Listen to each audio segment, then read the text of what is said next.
من يهده الله فلا مضل له ومن يضلله فلا هادي له ونشهد أن لا إله إلا الله وحده لا شريك له ولا وزير له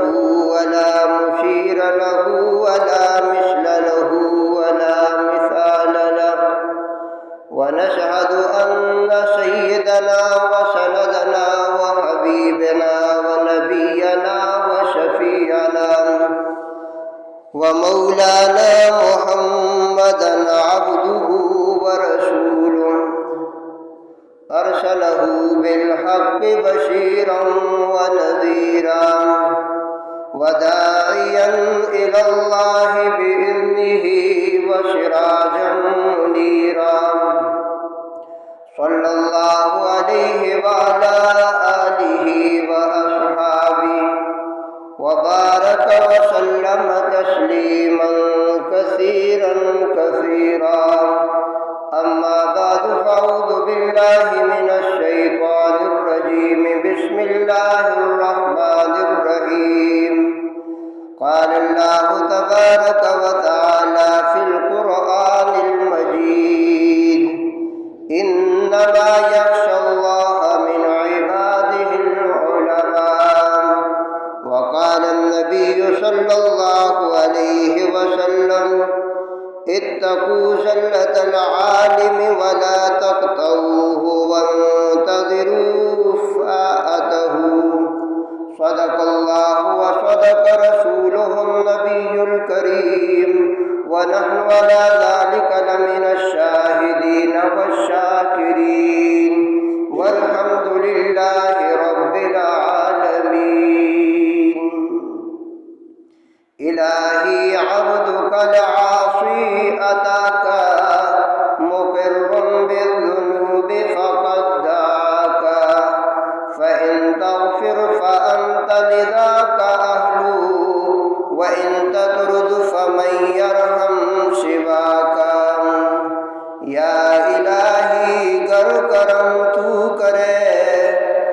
یا الہی گر کرم تو کرے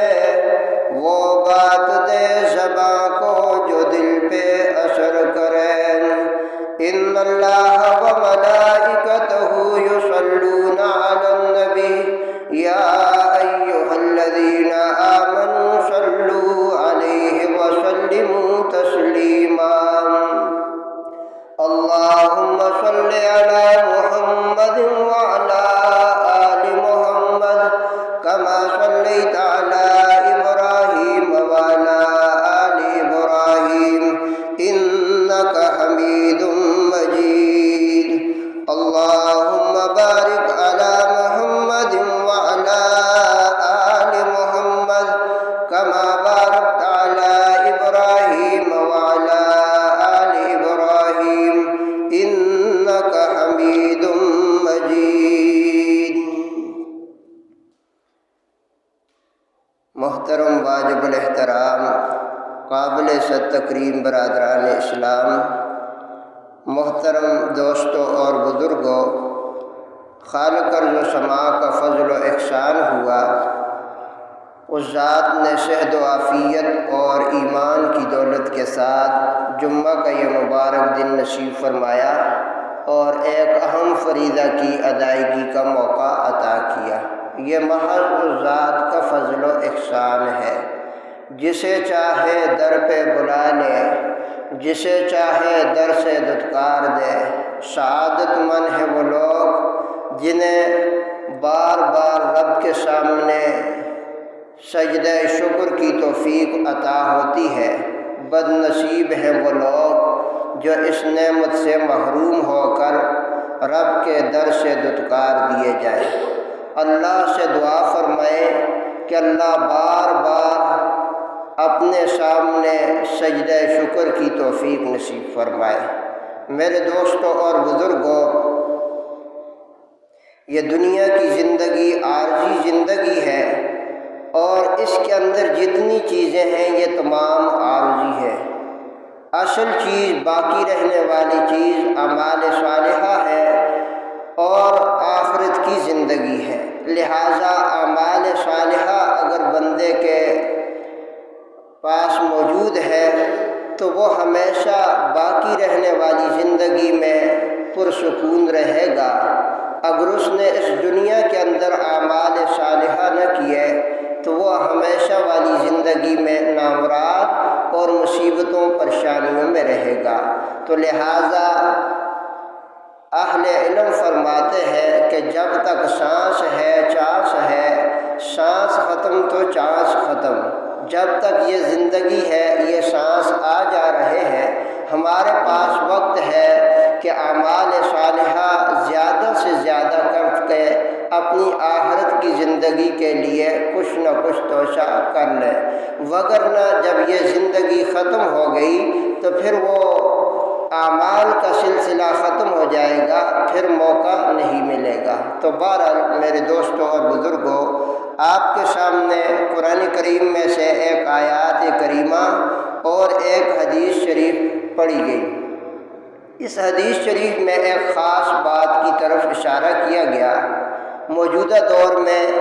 ایک سب سے بڑا فتنہ یہ ہے کہ لوگ مسجدوں سے دور بھاگتے ہیں، علماء سے دور بھاگتے ہیں، دین کی محفلوں سے، دین کی بات سننے سے دور بھاگتے ہیں۔ ان کے پاس وقت نہیں، ناچ گانے کے لیے ان کے پاس وقت ہے، غیبتوں کے لیے وقت ہے، زنا کرنے کے لیے وقت ہے، 3 گھنٹے موبائل میں لگے رہے ان کے پاس وقت ہے، 4 گھنٹے کی فلم دیکھنے کے لیے ان کے پاس وقت ہے، دنیا کے باقی کاموں کے لیے ان کے پاس وقت ہے۔ لیکن جب اللہ کے دین کے لیے انہیں دعوت فکر دی جائے تو ان کے پاس 100 حجتیں ہوتی ہیں۔ ایک بڑا اعتراض ان کا یہ ہوتا ہے، کیوں جی آج کل مولوی ہیں ہی ایسے، ان کے پاس بیٹھے تو ذہن خراب ہو جاتا ہے، تو فرقے میں پڑ جاتے ہیں، یہ عجیب باتیں کرتے ہیں وغیرہ۔ یعنی کہ اس طرح سے لوگوں کو دین سے، مسجد سے، دینی تعلیمات سے، اہل اللہ سے بدظن کیا جاتا ہے، دور کیا جاتا ہے۔ تو آپ کے سامنے جو آیت شریفہ پڑھی گئی، اس میں اللہ رب العزت نے فرمایا انما یخشی اللہ من عبادہ العلماء، یعنی کہ اللہ کے بندوں میں اللہ سے ڈرنے والے جو ہیں وہ علماء ہیں۔ یعنی کہ عام لوگ بھی اللہ سے ڈرتے ہیں، اللہ کا خوف ان کے دل بھی ہے، لیکن ان عام لوگوں کی بنسبت جو قرآن حدیث سے واقف ہیں ان کے دل میں اللہ کا خوف زیادہ ہوتا ہے۔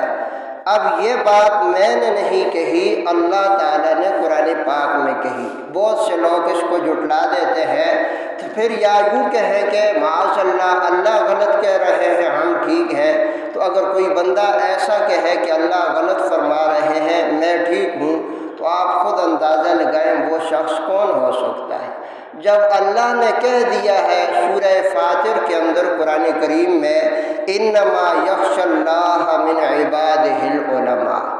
اور دوسری بات حدیث شریف میں اللہ کے نبی نے فرمائی، کیونکہ وقت کی قلت کے پیش نظر خلاصتاً یہ باتیں ذکر کی جاتی ہے،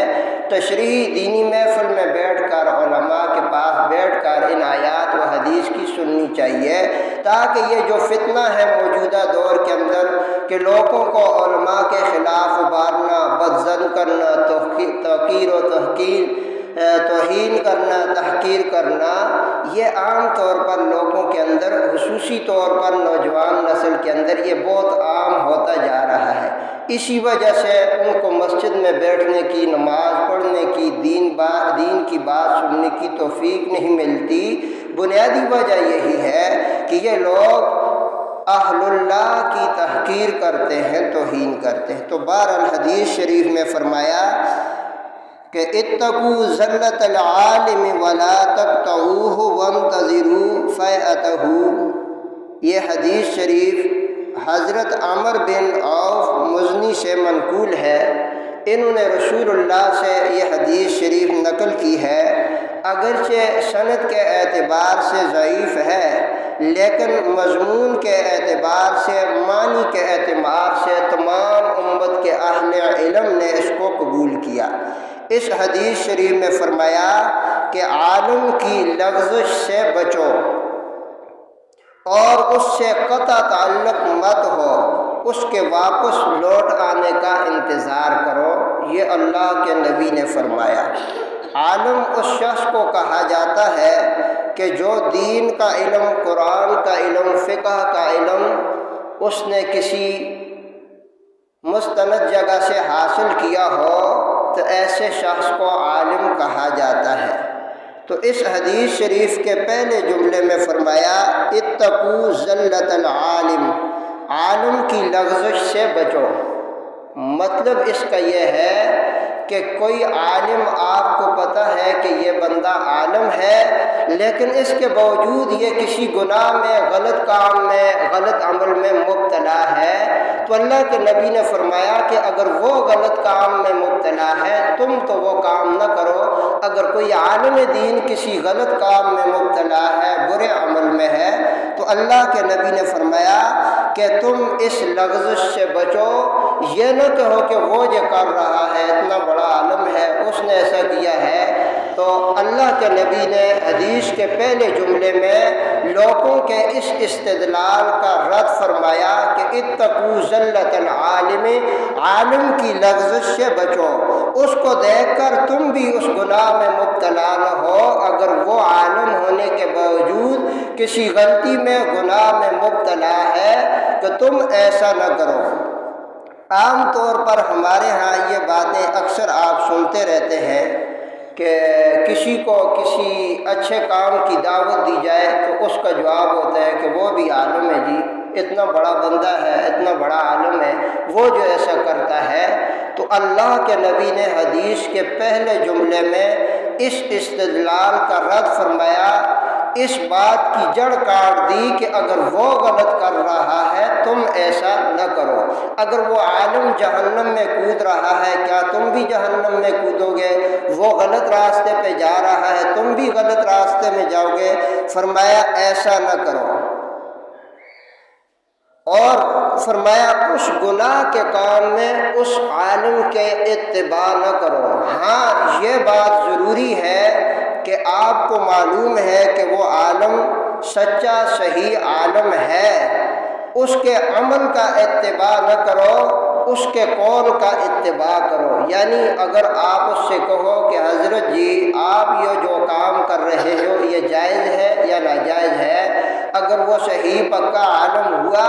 اگر جو اس غلط عمل میں مبتلا ہے وہ ضرور کہے گا کہ یہ جائز نہیں ہے، تو حضور نے فرمایا اس کے قول معتبر ہے لیکن اس کا عمل معتبر نہیں ہے۔ عام طور پر لوگوں کے ہاں یہی کہا جاتا ہے، اس کے عمل کو معتبر مانا جاتا ہے۔ فرمایا اس کی لغزش، غلطی کی اتباع نہ کرو، اس کی بات کی اتباع کرو، اس کے قول کی اتباع کرو۔ اور ایسے ہی کوئی شخص یوں کہے، یہ استدلال کرے کہ دیکھو اتنے پڑھے لکھے لوگ ہیں، اچھے لوگ ہیں اور یہ آگ میں کود رہے ہیں، میں بھی آگ میں کودوں گا، تو فرمایا یہ بات غلط ہے، اس بات کا اتباع یہ ضروری نہیں ہے۔ گویا حدیث کے پہلے حصے میں فرمایا کہ اس کی لغزش کا اتباع نہ کرو، اس کے قول کا اتباع کر سکتے ہو۔ یہ آپ صلی اللہ علیہ وسلم کا فرمان ہے۔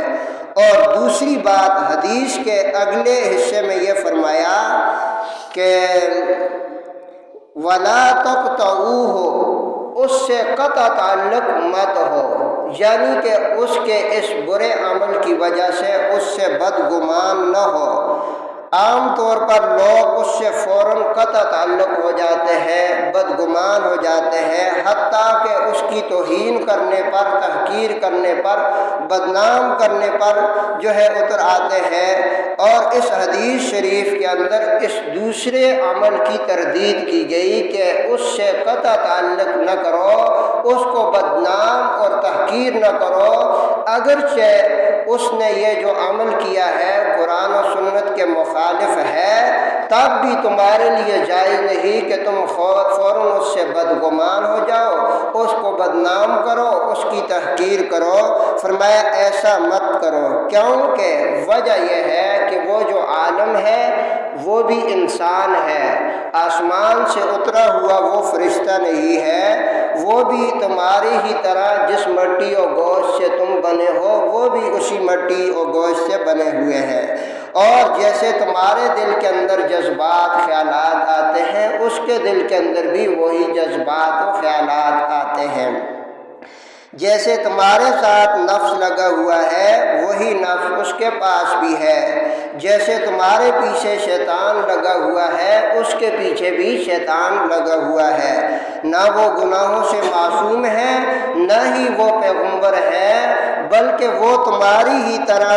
کا انسان ہے، اسی دنیا کا باشندہ ہے، جن حالات سے تم گزرتے ہو ان حالات سے وہ عالم بھی گزرتا ہے، وہ کوئی معصوم نہیں، کوئی پیغمبر اور فرشتہ نہیں۔ تو حضور نے فرمایا پہلی بات تو یہ کہ اس کی لغزش کی اتباع نہ کرو، اور دوسری بات یہ سمجھائی کہ اس سے بدگمان نہ ہو، اس کی تحقیر نہ کرو،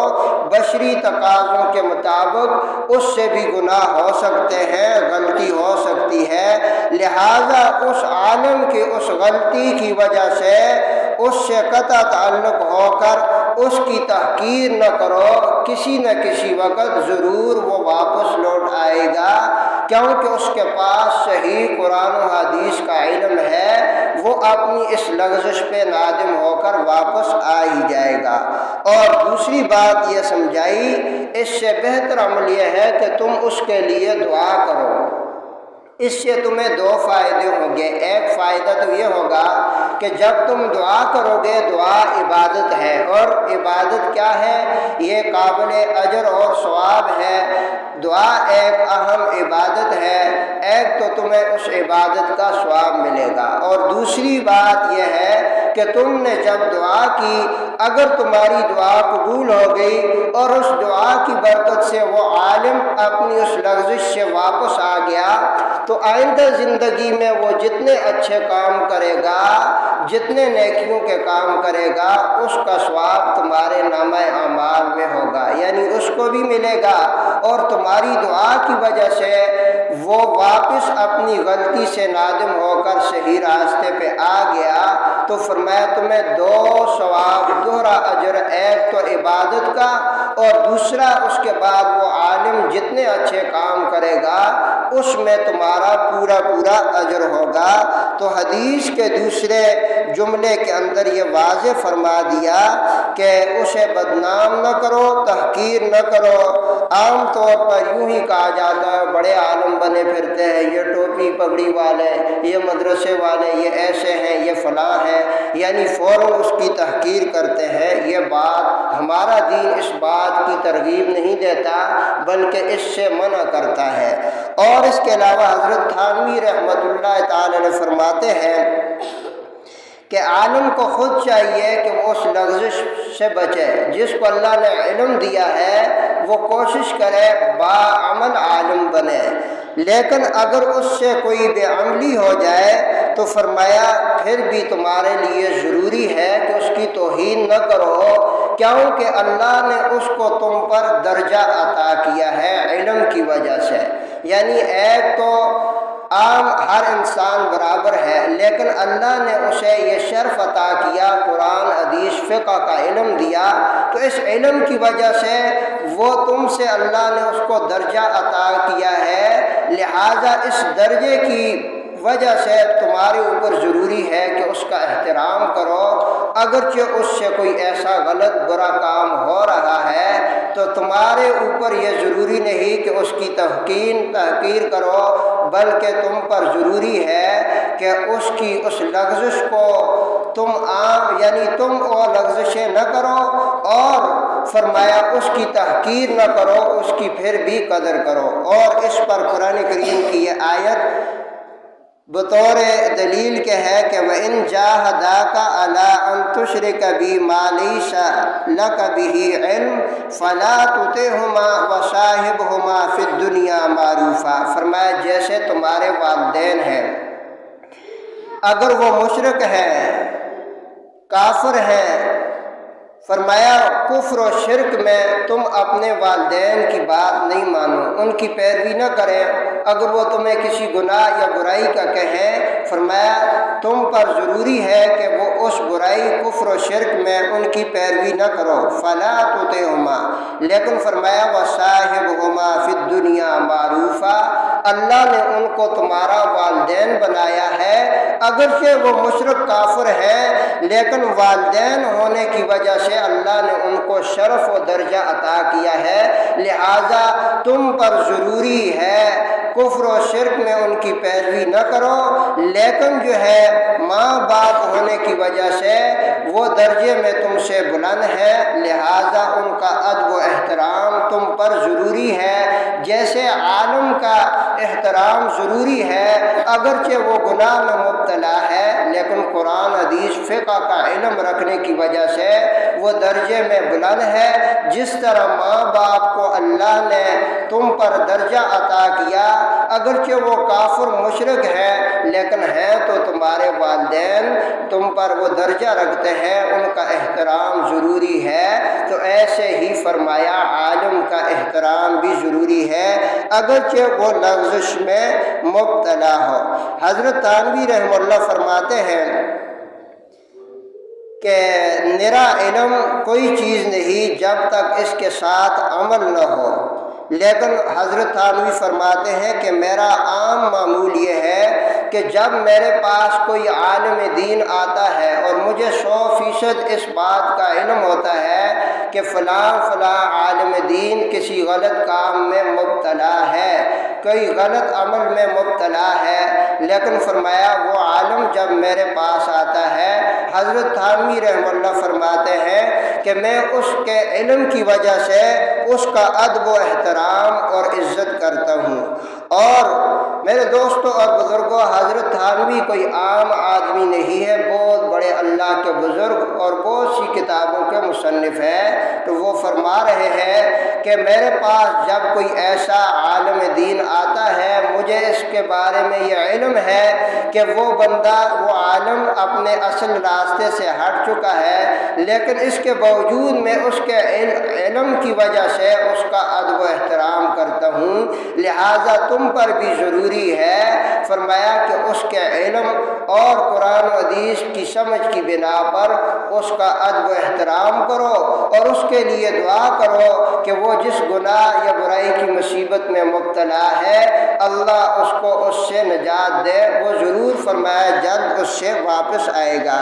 آج کی دنیا میں علماء کے خلاف بہت بڑا پروپیگنڈا کیا جاتا ہے، خصوصی طور پر اسلام دشمن جو طاقتیں ہیں اکثر یہ علماء کے خلاف لوگوں کو ابھارتے ہیں، اور ان کی بنیادی وجہ یہ ہوتی ہے چونکہ ان کی یہ فہم، یہ سمجھ میں یہ بات ہے کہ جب قوم کو علماء سے بدظن کیا گیا، دور کیا گیا، پھر شکار آسان ہوگا، پھر ان لوگوں کو ہم گمراہ آسانی سے کر سکیں گے، لہذا دین دشمن جتنی طاقتیں ہیں وہ اکثر علماء کو بدنام کرتی ہیں، ایسی عجیب و غریب باتوں کے ذریعے اہل علم، مدارس اور جو ہے دینی اداروں کو بدنام کرنے کی کوشش کی جاتی ہے۔ یہ بے دین سے بیزار طبقہ جو ہے ان کی یہ عام روش ہے، اور اس کی بنیادی وجہ یہ ہے وہ یہ چاہتے ہیں کہ ان لوگوں کا رشتہ مسجد سے، دین سے، قرآن سے دور کیا جائے تاکہ ان لوگوں کا آسانی سے شکار کر کے گمراہ کر دیا جائے۔ لیکن اس کے ساتھ ساتھ بہت سے دیندار لوگوں کے اندر بھی یہ فیشن بنتا جا رہا ہے، وہ بھی اپنے قول و عمل سے اکثر علماء کے پیچھے لگے رہتے ہیں۔ میں نے خود کئی ایسے لوگوں کو اپنے قریب سے سنا کہ اکثر ایسی عجیب و غریب باتیں کرتے ہیں، یعنی نماز کے پابند اور بزرگ نیک 60-70 سال کی عمر میں سفید داڑھی اور ایسی بری باتیں اہل علم کے بارے میں کرتے ہیں کہ اللہ ہم سب کی حفاظت کرے، پناہ دے ایسی بری باتوں سے۔ میں نے خود پچھلے ہفتے میں ایک اچھے نیک بزرگ سے سنا، سفید داڑھی ہے اور ہاتھ میں تسبیح ہے، مجھے کہتا ہے کہ فلاں عالم مجھے کتے سے بھی بدتر لگتا ہے۔ معاذ اللہ، میں نے اس سے پوچھا وجہ کیا ہے؟ وہ کہتا تھا کہ اس کے بھائی کی فوتگی ہوئی ہے اور یہ فوتگی میں جو ہے فوتگی کے رات اس کے بھائی فوت ہوئے، یہ جنازے کے وقت پہنچا ہے تو اس کی اس لاپرواہی سے میرا دل ٹوٹ گیا، مجھے وہ کتے سے بھی بدتر لگتا ہے۔ یعنی وہ جو بزرگ جس کی زبان سے یہ باتیں نکلی وہ 60-70 سال کا، ہاتھ میں تسبیح، نماز کا پابند۔ تو یہ آج کل یہ فیشن دیندار لوگوں کے اندر بھی عام ہوتا جا رہا ہے کہ جب ان کی محفل ہوتی ہے پہلی باتیں یہی شروع ہوتی ہے کہ فلاں مولوی ایسے جی، اس نے ایسے کر لیا، ایسے کر لیا۔ تو میرے دوستوں اور بزرگوں، یہ ہمارے لیے بڑا نقصان اور خسارے کا سبب ہے، اور اس کی وجہ سے اللہ تعالی ہمیں اعمال صالحہ سے محروم کر دیں گے۔ یہ کوئی بناوٹی باتیں نہیں ہے۔ خطبے میں آپ کے سامنے ذکر کیا کہ اللہ کے نبی نے فرمایا کہ عالم کی لغزش سے بچو اور اس سے قطع تعلق مت ہو، اس کے واپس لوٹ آنے کا انتظار کرو۔ مطلب اس حدیث شریف کا یہ ہے کہ اگر وہ غلطی میں ہے تو ایسی غلطی تم نہ کرو اور اس کو بدنام نہ کرو، اور انتظار کرو کہ شاید اس کے پاس دین کا علم ہے، واپس آ جائے گا، نہ کہ اس کو بدنام کرنا، تحقیر کرنا، یہ تمہارے لیے نقصان دہ ہے۔ تو بہرحال میرے دوستوں اور بزرگوں، حضرت رشید احمد گنگوئی ہندوستان کے ایک بہت بڑے عالم ہیں۔ مختصر یہ ہے کہ ان کے بڑے مریدین تھے، بہت بڑے جو ہے خلقہ احباب، بڑی کتابوں کے مصنف تھے۔ تو ایک دن انہوں نے اپنے مریدین سے کہا کہ میرے پیچھے کیوں پڑے ہوئے ہو، مجھ سے جو ہے تم دین تعلیم سیکھتے ہو، میں تو ایک ڈاکو کی طرح ہوں۔ اب ان کے مرید، شاگرد، مقتدی حیران ہوئے کہ اتنے بڑے اللہ والے اور یہ کیسی باتیں کر رہے ہیں۔ تو حضرت گنگوئی رحمہ اللہ نے پھر وہ ڈاکو کا واقعہ سنایا۔ مختصر خلاصہ یہ ہے کہ حضرت گنگوئی رحمہ اللہ فرمانے لگے کہ ایک ڈاکو تھا، اس نے دیکھا ایک خانقاہ کو کہ خانقاہ کے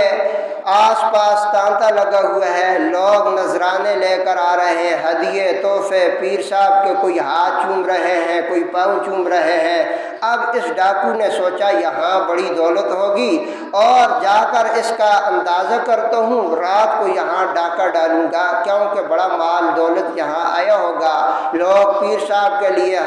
ہدیے، تحفے، نذرانے لاتے ہیں۔ چنانچہ یہ ڈاکو اسی پیر صاحب کی خانقاہ میں آ کر بیٹھا اور دیکھتا رہا۔ دیکھنے کے بعد اس کے ذہن میں یہ خیال پیدا ہوا کہ کیوں نہ یہ ڈاکے چھوڑ دوں اور پیر بن کر بیٹھ جاؤں، لوگ میرے پاس نذرانے، ہدیے، تحفے لائیں گے، رات کو میں ڈاکے ڈالتا ہوں، جان کا بھی خطرہ ہوتا ہے، جیل جانے کا خطرہ، ساری رات نیند بھی خراب ہو جاتی ہے۔ چنانچہ حضرت گنگوئی فرماتے ہیں وہ ڈاکو ایک جگہ خانقاہ بنائی، گلے میں تسبیح ڈال لی اور جو ہے اللہ اللہ کرنے لگا۔ لوگوں نے کہا کوئی بڑا ولی آیا ہوا ہے، لوگ اس کے ارد گرد جمع ہوتے گئے، یہاں تک کہ فرمایا وہ بڑا مشہور ہو گیا، لوگ اس کے پاس آتے۔ اب یہ ڈاکو جو پیر بنا تھا اس نیت سے کہ اس دندے میں بہت زیادہ پیسہ ہے، لہٰذا اب وہ اللہ اللہ کرتا، لوگ آتے، مرید بنتے، کسی کو وظائف بتلاتا، استغفر اللہ ربی من کل ذنب، کسی کو لا الہ الا اللہ کا ورد، کسی کو سبحان اللہ کا ورد۔ اب یہ ڈاکو اس کے بہت سے مرید بن گئے، لوگ اس کو پیر سمجھتے، دیکھتے ہی دیکھتے اس کے بڑے خلقہ احباب بن گیا۔ اب اس کے کچھ نیک ایسے جو ہے مرید تھے، جن کا خاص اللہ کی معرفت اور اللہ سے تعلق پیدا ہو گیا، انہوں نے سوچا کہ کیوں نہ اپنے پیر صاحب کا کشف کے ذریعہ مرتبہ حاصل مرتبے کی پہچان حاصل کروں، کہ کشف کے ذریعے دیکھوں ہمارے اس پیر صاحب کو اللہ نے کتنا درجہ بلند مرتبہ عطا کیا ہے۔ اب وہ چند بزرگ جو اسی پیر صاحب کے مرید بن کر اللہ کی معرفت حاصل کر کے خاص کیفیت کو پہنچ گئے، انہوں نے مراقبہ کیا، لیکن ان کو اپنے پیر صاحب کا وہ مقام و مرتبہ کشف کے ذریعے معلوم نہ ہو سکا۔ اب یہ اپنے اسی پیر صاحب کے پاس خانقاہ میں آئے اور آ کر کہنے لگے، حضرت ہم نے تو بڑی کوشش کی، مراقبہ کیا، لیکن کشف کے ذریعے آپ کا مقام و مرتبہ ہمیں معلوم نہ ہو سکا۔ ہم یوں سمجھے کہ آپ کا درجہ اتنا بلند ہے، ہوا میں ہے، اس کی ہوا تک بھی ہم نہیں پہنچ سکے۔ اب یہ ڈاکو جو پیر بن کر لوگوں کو پیسے کے ذریعے لوگوں کو اللہ اور اللہ کے نبی کا ذکر سکھاتا تھا، لیکن مقصد پیسہ بٹورنا تھا، اب یہ رونے لگا اور اس نے اپنی ساری حالت بیان کی شروع سے آخر تک کہ میں ڈاکو تھا، میرا مقصد یہ تھا کہ رات کو ڈاکے جو مارتا ہوں اب پیر بن کر ایسا کام کروں۔ میں تو مطلب پیسہ تھا، لیکن میں جو آپ کو ذکر و اذکار، فضائل اور اعمال بتاتا تھا، آپ نے اخلاص کے ساتھ ان پہ عمل کیا، اللہ نے آپ کو ولایت عطا کی۔ اب میرا پاس چھوڑو اور کسی پیر سے بیعت کر لو، اور میں ایک عام ڈاکو ہوں۔ رونے لگا وہ پیر صاحب۔ تو اب اس کے جو مرید تھے وہ مخلص تھے، انہوں نے کہا چاہے چور ہے یا ڈاکو ہے، ہم آپ کا در نہیں چھوڑتے۔ لہٰذا انہوں نے رو رو کر اپنے پیر صاحب کے لیے دعا کی کہ اے اللہ، ہمیں یہ جو بلند مرتبہ، یہ رب کی معرفت، یہ ذکر و اذکار، وظائف اسی نے بتائے ہیں، چاہے یہ ڈاکو ہے جیسا ہے، لیکن ہمیں یہ ولایت، اللہ کا قرب تو اسی کے ذریعے ملا ہے۔ اے اللہ، تو بھی اس کو اس برے اعمال سے بچا کر اس کو تو اس ڈاکو چوری باقی اعمال سے محفوظ کر۔ اب وہ مرید بڑے مخلص تھے، اللہ نے ان کی دعا قبول کی، اور اللہ نے اسی ڈاکو کو وقت کا اس سے بھی بلند اللہ نے اپنا قرب اور معرفت نصیب کی۔ تو حضرت گنگوئی رحمہ اللہ نے فرمایا کہ دیکھو، اگرچہ وہ ظاہر میں ڈاکو تھا، لیکن اس کے ماننے والوں میں اخلاص تھا، تو اللہ تعالیٰ نے ان کی زندگی بدل دی۔ اور